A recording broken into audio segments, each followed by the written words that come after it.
This is the book of Revelation, chapter 18, starting at verse 1, and it reads, "And after these things I saw another angel come down from the heaven, having great power, and the earth was lighted with his glory. He cried mightily with a strong voice, saying, Babylon the Great is fallen, and has become the habitation of devils, and the hole of every foul spirit, and a cage of every unclean and hateful bird." Before I begin this lesson, I want to give all honor and glory to the power of Abraham, Isaac, and Jacob. That is YAHAWAH, BAHASHAM, YAHAWASHI, BAHASHAM, RAWCHAA, QADASH. As all praises, blessings, honor be to the Most High. His true name is Yahawah, and our Lord and Savior, his name is YAHAWASHI, that's whom the world ignorantly called Jesus. Shalom to the Lord's elect. Much respect to the brothers who's doing this work in all truth and all righteousness for the second coming of our Lord and Savior, YAHAWASHI HaMashiach. Double honors to the elders, the bishops, and the apostles of the great millstone. That is where I learned this truth. Just want to thank the Most High, Yahawah, BAHASHAM, YAHAWASHI, for giving me the inspiration to do this lesson. Lord's willing, it'll be edifying, and you get something out of it. This is an article out of the Hal Turner radio show, and it says, "Gas stations empty as millions flee Hurricane Milton." It says, as many of the 3.1 million who live in and around Tampa, Florida, try to evacuate, they are suddenly finding almost all of the gas stations out of fuel. And this is what is happening right now, because the Lord is about to visit this earth that he made. And how does he visit the earth? By storms, fires, pestilence, diseases, famines, calamities. See, these are all the tokens. See, because America has been such a golden cup for a while and hasn't really been touched. And now the Lord is visiting America, because it is all over the Bible, the downfall of Babylon the Great, which is America. Let's continue here. It says, they are suddenly finding almost all of the gas stations out of fuel. It is about 230 miles from Tampa, Florida, to Valdosta, Georgia, just over the Georgia state line. It is about 245 miles from Tampa to Florida's state capital city, Tallahassee. Knowing they have to drive north to escape the incoming hurricane onslaught. Let's go to that word for a second, onslaught.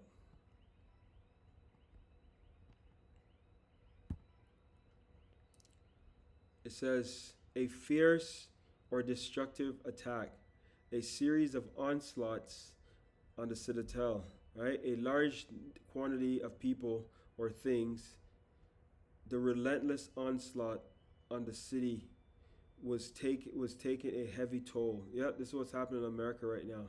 The relentless onslaught on the cities was taking a heavy toll. Right now in the Carolinas, in those regions, there's a lot of people who's stranded, who's hungry, who's lost loved ones, and they're saying that FEMA is not helping them.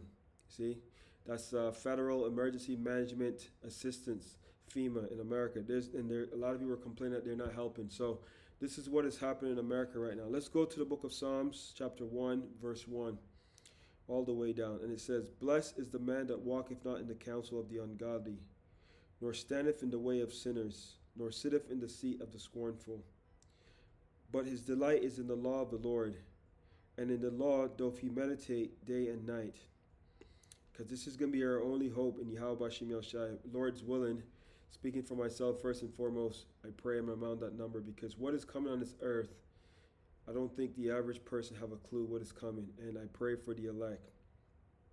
It says, and he shall be, this is the point here, it says, and he shall be like a tree planted by the rivers of water, that bringeth forth his fruit in his season. His leaf also shall not wither, and wheresoever he doth shall prosper. So being planted in this truth, it is the only way. And hoping the Lord have mercy on us, right? That he cares for his elect. It says, the ungodly are not so. Listen to this. The ungodly are not so. They are like the shaft which the wind driveth away. So they're expecting what? Heavy rains, heavy storms, tumultuous weather of up to what? It says here at the bottom somewhere 175 miles per hour, right? But let's continue because it says, therefore, the ungodly shall not stand in the judgment, nor sinners in the congregation of the righteous. So they won't stand. A lot of people are going to be deleted from this. For the Lord knoweth the way of the righteous, but the way of the ungodly shall perish. A lot of people will perish. And this is all the calamities because, as I quoted earlier, Babylon have been a golden cup in the Lord's hand. So now it is her time to be judged. All the calamities are coming one by one. It says as many as 3.1 million people who live in and around Tampa, Florida, try to evacuate. They are suddenly finding almost all of the gas stations out of fuel. You know how terrible that would be? You are trying to escape what is coming, and all of a sudden you get stuck now because there's no gas. And that's the metaphoric language. Let's go to the book of Amos 5 verse 18, because look what happens. He says they're trying to escape, right? And look what's happening. This is the book of Amos chapter 5 verse 18. Woe unto you that desire the day of the Lord, YAHAWASHI. To what end is it for you? The day of the Lord is darkness and not light. So a lot of these people will die. It says, verse 19, as if a man did flee from a lion and a bear met him. So now these people are trying to flee from this storm, this hurricane of winds up to 175 miles per hour. It says, as if a man did flee from a lion and a bear met him, or went into the house and leaned his hand on the wall, and a serpent bit him. So there's nowhere to run, nowhere to hide. Shall not the day of the Lord be darkness and not light, even very dark, and there is no brightness in it? Because what did they always say about America? How it was created, it's a one nation under God, right? They're not God-fearing people. These people don't fear Yahweh Shem Yahushua. They don't even know the name. The vast majority of these people here do not know the name Yahweh Shem Yahushua. They know JC. It says, it is about, Salakia.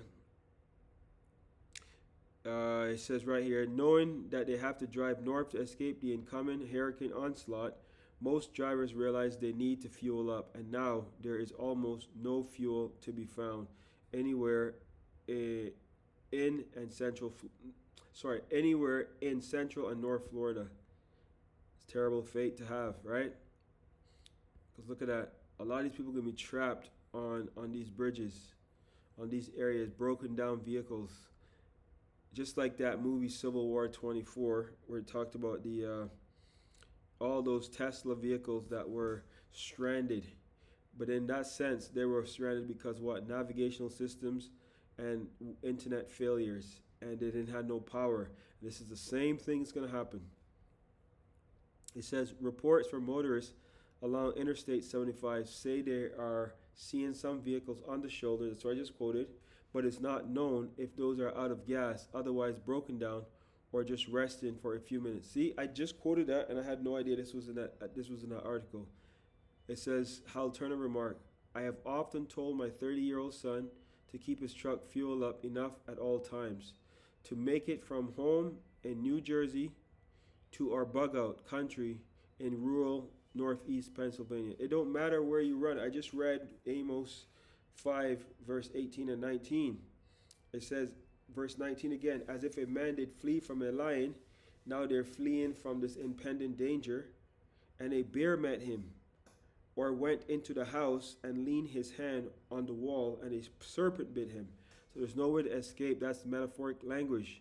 See, let's continue. So he arrives up here Friday night, and his truck is almost empty of fuel. My own son. Well, at least he made it. The normalcy bias to so many of us who live in allows us to tell ourselves, I'll get fuel later. We don't consciously accept that an emergency can crop up at literally any time. And this is true. That is the power of YAHAWASHI. So we live as everything will always be normal. And that's the pride of Edomites. That's the pride of America.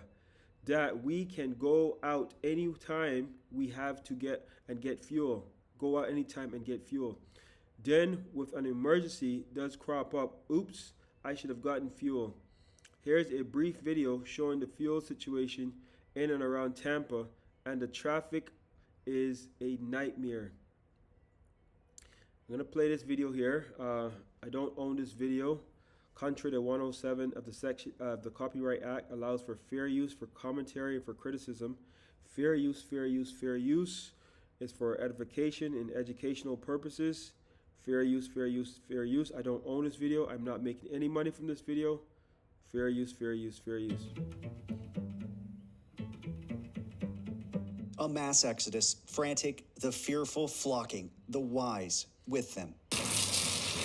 No gas, all brakes. We have a very stressful, potentially dangerous situation unfolding here in the Tampa Bay area. This is St. Petersburg, and what you're looking at is just a little bit of a slice of the mass amount of people trying to evacuate out of the Tampa Bay area. All of the arterial roads, the interstates, the main highways out of Tampa Bay are jam-packed as people are fleeing. They're trying to escape the path of Hurricane Milton.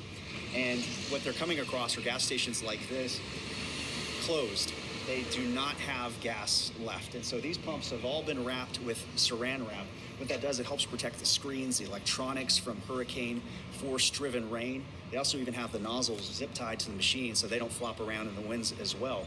But these are wrapped a day and a half before likely any impacts from Hurricane Milton that could be felt here in St. Petersburg, because the folks here at the gas station say that they don't expect any more gas being delivered here ahead of the hurricane. I'll leave at 2:30 in the morning. I'll leave at 2:33 in the morning because all this will kind of die down, but we don't have diesel. So every time I come down here, we already kind of know because we do so much cat work. I normally travel with at least 20 gallons. I brought this from Atlanta. I didn't just try to hoard gas. So we always come down with at least enough diesel to get back home, or at least to get back over the line, no matter where it is. Among the masses moving out, the contractors who rushed in to help rebuild after Hurricane Helene. A total mess. Can't believe I'm showing it to you. Norman, it's really organized. Are packing up too. When they return, they'll face an even bigger mess. Just go ahead and evacuate to something higher above sea level. It's the best thing that you can do right now. Same nightmare, new storm. Milton's bearing down, forcing millions to ask themselves the ultimate question: stay or go? It's not as obvious as you might expect. No, I would rather be with my boat than not with it, because if I'm not here, I don't know what's going to happen to it. But if I'm here, I mean, I know I'll survive. If the boat goes down, I can swim. But I'm not going to go somewhere else and leave the boat here, because this is everything I own right now. I mean, I can't afford to give it up. Social Security cut my Social Security check off in June, said I'm no longer disabled. I don't know what that means. So they cut my check off. Now I have no income. So if I lose this boat, then I'm back on the street again, and I'm not going to do that. Jay already refused to abandon ship during Hurricane Helene. How high did the water get during Helene? It got to about 1 inch below the top of the pillar, or the pylon right there. What was that experience like? I slept through it. He's even become sort of a local social media celebrity, with people coming to check in on him. A strange kind of fame, but people do care. Are you concerned for Jay? I mean, yeah, I come and check on him every day and brought him a bunch of clothes and food and stuff, water. But I mean, he doesn't want to leave his boat, which I understand. I've tried to like help get the hotels and stuff, and I started GoFundMe on TikTok that got like $7,000, which I'm gonna be giving him the money soon once it transfers in. But yeah, I mean, I've tried to help him like get to him a safe place. He just doesn't really want to do that. So It's a little mess. Please No, excuse the mess. it's, you got it pretty well organized, actually. Well, All right, I'm going to pause it there. Fair use, fair use, fair use. Contrary to 107 of the Copyright Act allows for fair use, fair use, fair use. I don't own this video. I'm not making any money from this video. Fair use, fair use, fair use. I was looking at the, you see some of the devastation there that from the previous storm, and all the calamities are coming. Hurricane Helene, obviously Hurricane Milton is coming. But one of the things that I noticed, it was a spirit, because some person put on their house with plyboard Psalms 46 verse 1. And let's go there. This is Psalms 46 verse 1. It said, to the chief musicians, Laki, For the song of Korah, a song upon Alamoth. Yahawah is our refuge and strength, a very present help in trouble. Therefore I will not fear, though the earth be removed, and though the mountains be carried into the midst of the sea. That is so fitting. Though the waters thereof roar and be troubled, though the mountains shake with the swelling of thereof. Selah. There is a river, and the streams whereof shall make glad the city of Yahawah, the holy place of the tabernacles of the Most High. But see, this is that is all spirit of YAHAWASHI, because all these calamities are coming from the heavens. It says same thing with food. Are you ready? This story after it was published at 7:45 a.m. on Tuesday, October 8th. Supermarkets throughout the entire Tampa area are stripped almost bare of foods. The people down here all went out to get emergency supplies at the last minute. So this is all the panic buying. Now a lot of store shelves are bare. This is it. From candles to water to food to fruits to meats to supplies. Thankfully, there are still 2 days or so before Hurricane Milton starts. Really? Hitting the Tampa area ferociously. Maybe those two have run out of fuel and can get some help before the storm barrels in. Maybe not. Maybe some stores will get food deliveries. Maybe not. Those who waited to get stocked up, shit out of luck. If thousands of people are out of fuel, there's only so much available from good Samaritans willing to help. Some of these people will end up riding out this hurricane in a car on the Interstate 75. Not a good plan at all. Don't be like these folks. Plan. Live in a way that you'll always have options if an emergency crops up. It is not just the smart thing to do as adults. It is your responsibility. Your family's lives might depend on it. So you see, this is how these people trust in. They trust in carnality, but we trust in YAHAWASHI and leaning not into our own ways. This is the book of Proverbs, chapter 3, verse 5. It says, "Trust in the Lord, Yahawah, BAHASHAM, Yahawashi, with all thine heart, and lean not into thine own understanding. In all thy ways acknowledge him, and he shall direct thy paths. Be not wise in thine own eyes. Fear the Lord and depart from evil." And this is what is happening. So I want to just, touch on this here roughly, because look what's happening. See? So let's go to the book of Nahum, chapter 1, starting at verse 1. It says, "The burden of Nineveh," this is modern day America, "the burden of Nineveh, the book of the vision of Nahum the Elkoshite. Yahawah is jealous, and the Lord revengeth. The Lord revenges and is furious. The Lord will take vengeance on his adversaries, and he reserves wrath for his enemies." So these places here, Florida to be exact, have a lot of wickedness. You heard the term like gator baiting stuff. They used to take the babies of the Negroes, the so-called Negroes, and put them by the water banks, the river banks, to lure the gators out of the water. And some of these babies were sacrificed. Like, how wicked do you have to be? They have all these things right now, all the atrocities that has happened on that land. The Lord is coming back to visit these places. Because right now in Florida, there's a thing it's called a sundown town. And a lot of people don't even know this.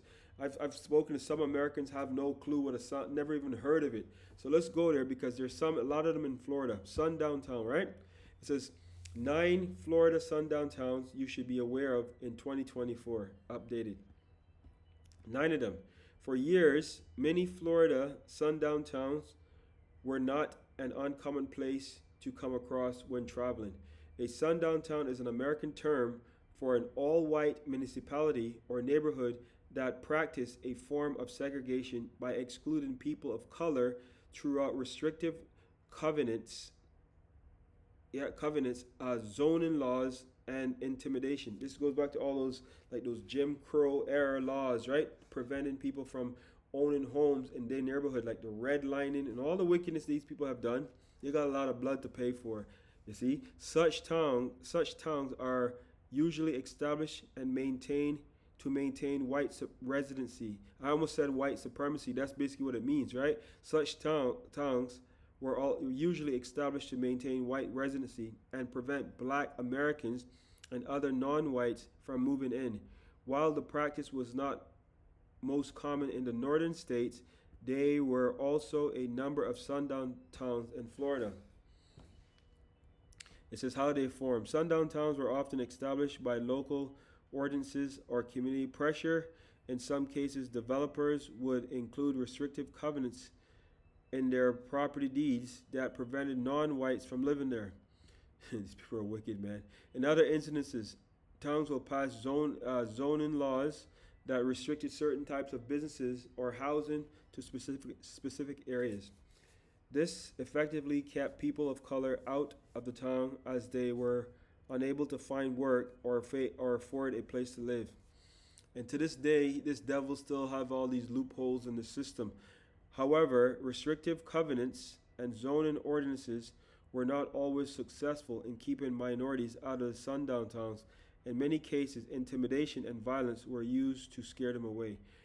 I want to get to the main point, but basically the premise of these sundown towns really is that during the day, you can go as a so-called Negro or Latino or Native American or some so-called, they like to refer to the term as minority, but they are the minority. But you can go during the day, conduct business, but when the night time comes, when the nightfall comes down, when the sun starts to go down, you better get out of town because it's like all hell breaks loose on you. Like many Jakes have been lynched, murdered, robbed to be caught in those areas after the sun goes down. That's the whole premise of a sundown town.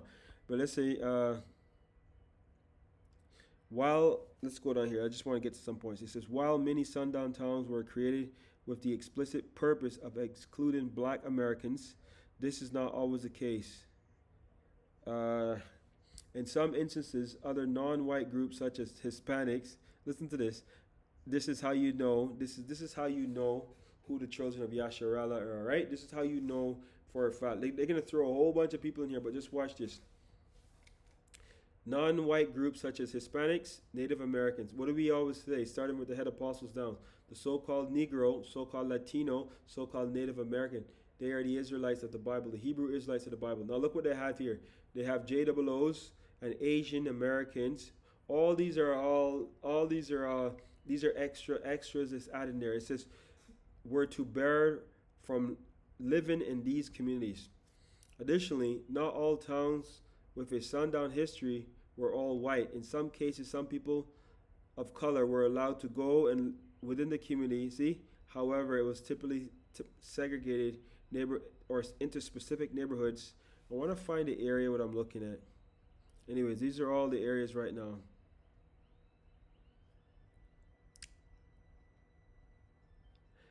Okay, yep, this still exists. Anyways, you got the gist of it. But America has a lot of blood on its hands because of all the wickedness that they have done throughout the years. Let's go to the book of Revelation, chapter 18, starting at verse 23. And the light of a candle shall shine no more at all in thee. And the voice of the bridegroom and of the bride shall be heard no more at all in thee. So all these weddings and all these ceremonies are soon coming to a halt. For thy merchants were the great men of the earth, for by sorceries were all the nations deceived. This is what America have done to all these nations. But this is the point, verse 24. And in her, talking about Babylon the Great, was found the blood of the prophets, Israelites, and of the saints, Israelites, and of all that were slain upon the earth. So America has a lot to pay back for. And that's why it says in the book of Numbers 25, verse 33, the land cannot be cleansed. Let me go there really quickly. Numbers 35, verse 33. It says, so ye shall not pollute the land wherein ye are, for blood it defileth the land, and the land cannot be cleansed of the blood that is shed therein, but by the blood of him that shed it. See, so this is a lot of payback stuff here. Let's read this in the NLT, see how it reads. This will ensue that the land where you live will not be polluted. For murder pollutes the land, and there's a lot of bloodshed, and no sacrifice except the execution of the murderer can purify the land from murder. There you go. That is to the point, right? So a lot of these things here will it's all vengeance, right? From YAHAWASHI. This is I'll turn again. Violent hurricane, 175 miles sustained winds, miles per hour sustained winds. And a few months ago, I was in Jamaica, and we're caught in Hurricane Beryl, and those winds went up as high as 160, 165. So yes, these are some powerful winds causing a lot of damage, right? Hurricane Milton continues its almost unparalleled increase of strength today. Sustained winds are now up to 175 miles per hour with gusts to 190 miles per hour. Pressure has dropped another 13 MB and is now down to 911 MB. The storm is becoming violent. See, a violent storm, which means this is going to result in a lot of casualties, a lot of death. So America, yes, it is being judged. It is being judged. Let's go to Nahum chapter 3, starting at verse 1. Woe to the bloody city. It is full of lies and robbery. And this is how America was established. It's full of lies and robbery. The prey departeth not. Right? Talking about the Israelites. But you see, this is the thing. How America was established by all the blood of the prophets and the saints and built up, pure wickedness. But this is what is happening. Woe means destruction. Woe to the bloody city. It is full of lies and robbery. See, this is what is happening to America. And this is what's all is happening right here. Drop down to verse 6. Start with verse 5. It says, Behold, I am against thee, saith the Lord of hosts, and I will discover thy skirts upon thy face. And I will show the nations thy nakedness, and the kingdoms thy shame. And I will cast abominable filth upon thee, and make thee vile. And I will set thee as a gazing stock. So the world's looking upon America's the world's looking upon America's nakedness right now. But that, I hope that you've been edified. Till the next time I say, Tawada YAHAWAH BAHASHAM YAHAWASHI BAHASHAM QADASH. Shalom.